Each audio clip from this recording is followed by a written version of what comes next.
Hari Bol, Hari Bol, Hari Bol. Greetings, everyone. So today I just wanted to talk about a very beautiful verse in Bhagavad-gita, Bhagavad-gita 5:18. Vidya Vinaya Sampane Brahmane Gavihastini Shunichaiva Shapakecha Panditaha Samadarshanaha. The hallmark of the truly wise is their gentleness and enlightenment, and especially their ability to see equally the high-born refined intellectuals and the low-born unclean beggars, as well as to love even the animals, seeing them all as dear to me. So this is the message of Bhagavad Gita, this message of universal love, to love all living beings. So, of course, in the times we live in, especially this Kali Yuga, this age of quarrel and hypocrisy, we don't see this. We see rather friends and enemies, friends and enemies.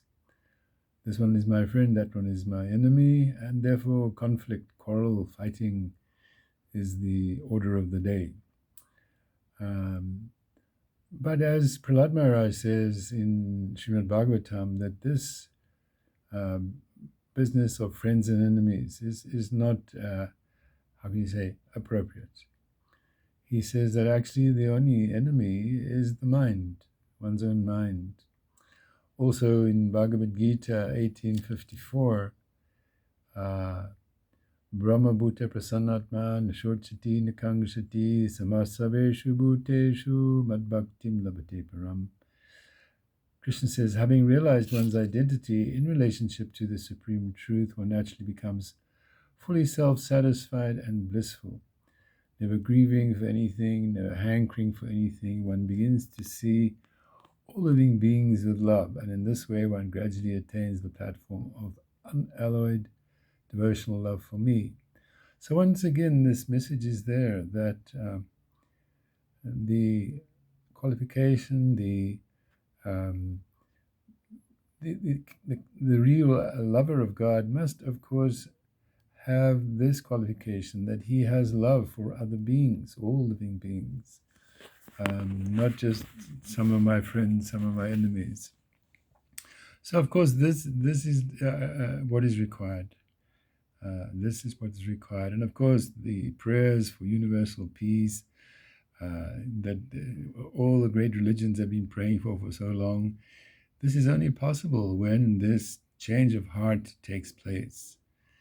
And miraculously, this is exactly what Nitai and Gauranga, the sun and moon who have arisen simultaneously on the horizon of Gauda, they have come to do this one thing, to change the hearts,